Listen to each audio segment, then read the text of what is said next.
For many, the Nigerian Defense Academy is simply a place for military training and commissioning into the various branches of the armed forces.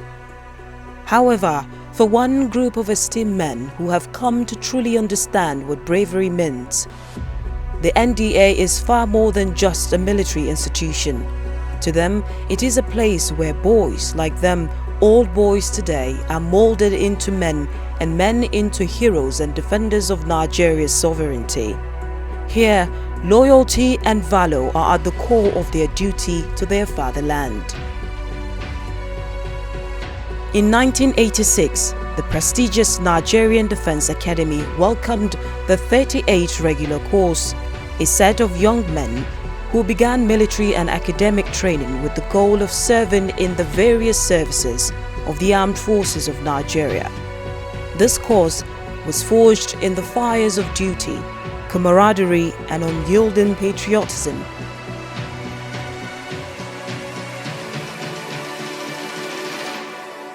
These patriots have gone to become leaders in their respective ranks, setting examples for those who follow. Their stories are not just tales of military service, but a lifetime of patriotism, brotherhood, loyalty and valor, and an unyielding commitment to Nigeria's sovereignty. To them, patriotism is not merely a word. It is the heartbeat that drives a soldier forward, a beacon that guides them through the darkest nights. These were the sentiments shared by members of the 38 course. Whatever you have in the civil, you also have in the military. But somehow the military seems to get it right because it's a disciplined society, and then you learn to obey orders. So it streamlines your activities, and everything is regulated. We call it regimentation. So there are ways we do things, issues of respect, loyalty, dedication, commitment, sacrifice. And so you find yourself doing some things you thought you could never do. Patriotism, which is another way of saying loyalty to the nation, second to none in our thoughts, in my thoughts. And that has continued with me till today. During United Nations mission in Liberia, and one is appointed as an officer to take care of Pakistan, Bangladesh, and Nigerian contingent. You must take actions to show that your country image is superiority, not personal interest. On so many occasions, one was confronted to do some things that were inimical to our survival, as a country. So against, all the threats, we stood our ground, and never compromised. One individual has the distinction of being the last man in service, having reached the pinnacle of the career and attaining the rank of general. That is the Chief of Defense Staff, a patriot whose remarkable career exemplifies excellence and love for country. This is General Christopher Gwabin Musa. 38 years, to look at that, you spent 38 years doing the same thing over and over. It's just that to be happy that I'm where I am today. Being a general in the armed forces of any country is no joke. And I'm happy for the president to have considered me worthy for it. So I believe I have to give my best. I have to prove so that I show that yes, it is well deserved, and that will make a difference. The country is going through so many challenges. We remain undeterred. We want to remain focused to ensure that we achieve success. Brotherhood is the invincible thread that binds soldiers together, ensuring no one stands alone. Through shared responsibility and mutual respect, the 38 course forged strong relationships that extended beyond the professional, further strengthening their bond. No, fantastic. I think I have the best of classmates ever. One could have wished for. We made friends, we became family. Some family transcended up to our parents. We know all our parents' family members, and so we live, and that's the bond that it really gave you. And I think from what I realized, why the military seemed to really be doing well and very close, committed, is because, there's always that aspect that we all suffer together. And so it gives us a sense of belonging, that we're in it together. See, your classmates are your backbone. They're your friend. They're your confidant. They're your brother. Regardless of tribe, religion, or cultural background. No military man, no soldier can have a successful military career without the support of other soldiers, particularly classmates. The military is a profession that, relies on the support from others. You can do it alone. During my career, I was privileged to hold certain positions where I leveraged that bond, to surmount, some challenges. So it was always a challenge rotating the troops. But then, because my mates in the Air Force were in the operations department, I leveraged that bond, that relationship. There's something we call cosmic spirit. And that spirit, like I will say, contested even with marriage spirit, contested even with the Holy Spirit, that is the one from God. The cosmic spirit was that strong, such that even in marriage, there are some things that it is your cosmate that gets to know and advises and things like that. And this bond is so strong that whatever he says, or you consult one or two, because you have the same mindset. You have imbibed the same principles through this training.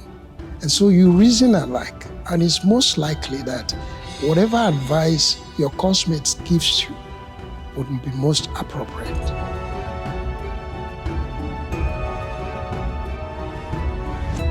Loyalty is the anchor in a sea of uncertainty, guiding every decision with unwavering faith in one's comrades and country.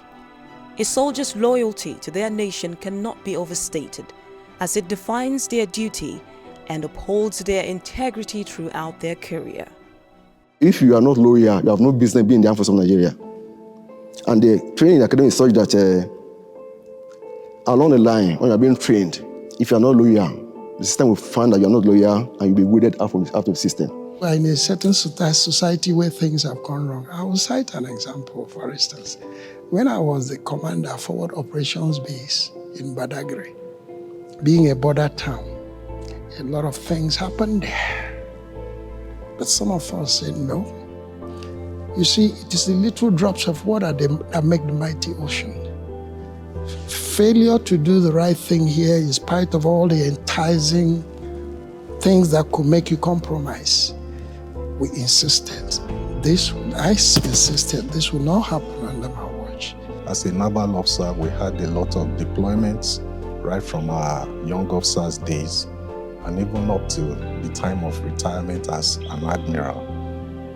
Instances where in the course of your discharging your duties, patrolling Nigeria's maritime environment, there were instances where undesirable elements, foreigners, Nigerians, made entreaties towards one with a view to compromising one's stance. There are people who wanted to circumvent and then, will I say, buy us over.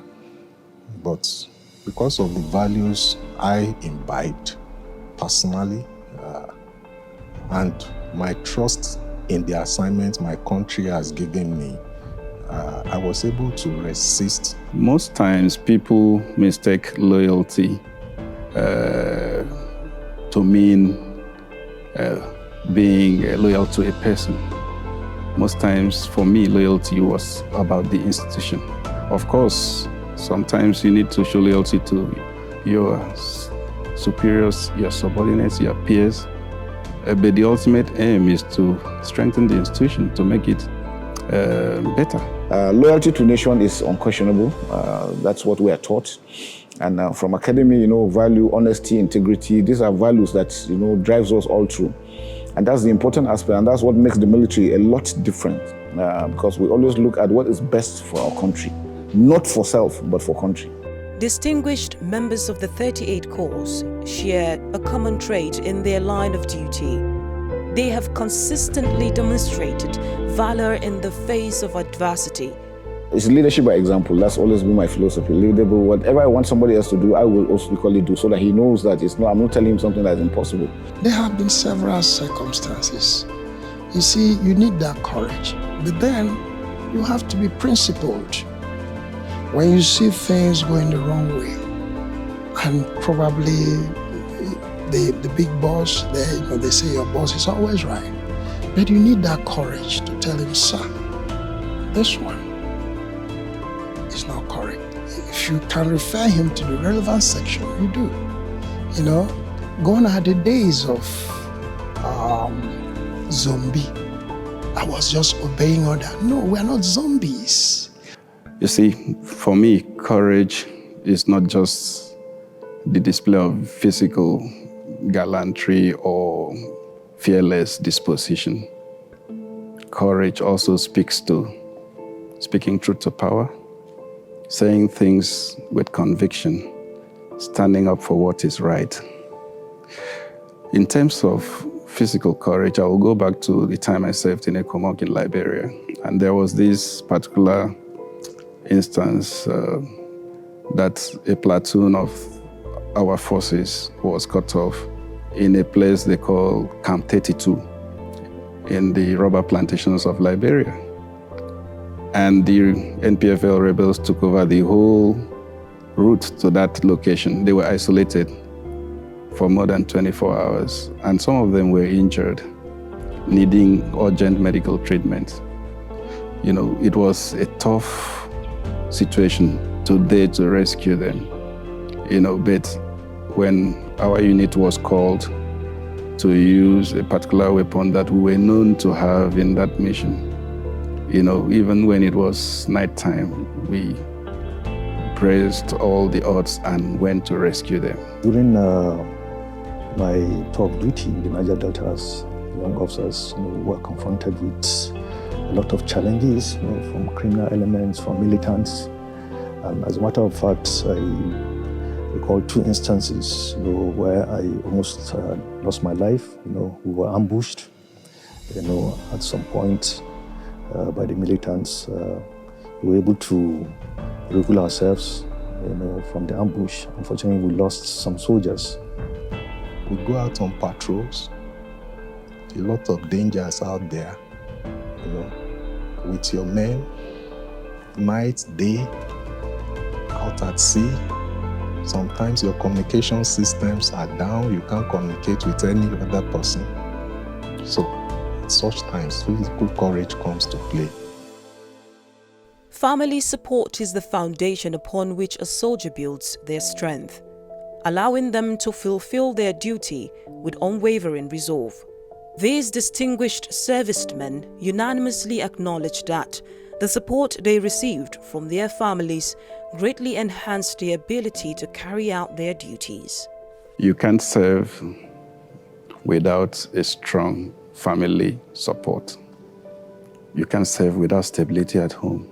If you don't have the support of the home front, you will not have the mental, energy to focus on the mission at hand. For the first 14 years or 17 years, I never spent 30 days with my family. We were everywhere. They were always working somewhere, out in the field, out with the troops and all this, and then the family is there. So that's why it's important that you have a good wife that will also take care of the kids behind. And otherwise, without the father fully being on ground, it will have been extremely very difficult. But we managed, and it went very well. But for me, what has stood out for me over the years is his integrity and dedication to anything that he lays his hands on or he starts, particularly his job.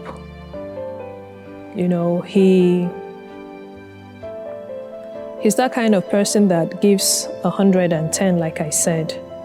And he just wants to put his very best and says that, everything works out for his country, for his family, and for him as an individual. Whatever you hand over to God, will always be successful. In as much as you don't have any other things that you believe on, if it is this God that you have submitted to total submission, you have handed over your life, your family, everything to God, definitely there will be success. Having him not around wasn't really easy, but then with the help of God, you try to just plan and have to be the mother, be the father, and also have to take some decisions sometimes on behalf of the family when you can't reach him. One thing we held very dearly was being very prayerful. And that really, really helped, to give him that support. And I also realized from a very young age that when he has peace in the home, he's able to function effectively. One thing we also did was to make sure that whichever location he's serving, we would always go there as a family. And I think it really helped him a lot. Service to one's country is a reflection of service to oneself. The servicemen of the Armed Forces of Nigeria carry the weight of protecting the nation, often at the cost of their own lives. Today, we honor those who served with bravery and sacrifice, ensuring the enduring strength of this great nation. Knowing Ben is one of the greatest things that has ever happened to me. In his lifetime, was a very calm person. And true to his name, Ejike, he took life very simple. And whatever comes to him is his own. And whatever does not come to him, he believes God does not want it to happen to him. As a husband, as a father, we miss him so well. But we thank God for grace. We thank God for his mercies. 38 regular calls. Wow. From day one, they are always there.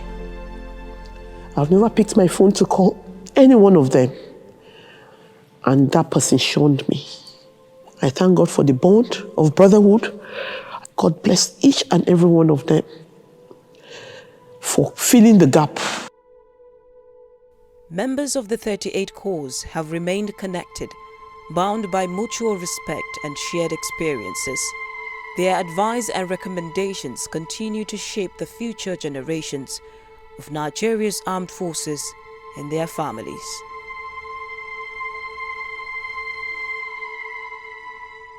Whatever things, you don't allow anything to let you down. Whatever challenge you have, even when you are tired, you learn that you have to go because you have to meet a minimum standard of training aspects. And so you know that you have to keep up going. And then when you start having juniors, you have to set example. So you find out that you have seniors ahead that you look up to, and then you have juniors that also look up to you. So you have to be above board. Most times when I talk to my soldiers, I always tell them to have three things as essential in their service. One, duty. The mission must always be accomplished. You must put that in focus all the time. Second, friendship. As you serve, you build network of friendships, not just within the military, but everybody you come across during your time in service, including other militaries when you are deployed in foreign operations. You must build that network. It will come in handy in military service and even in retirement. And the third plank, family. If you don't have the support of the home front, you will not have the mental, energy to focus on the mission at hand. Be a good mentee, because as you grow in the service, there are several mentors that professionally are placed on you. Our course is really known for professionalism, integrity, and that desire to develop others. So we are really known for that. And that leaves me with a lot of excitement within me.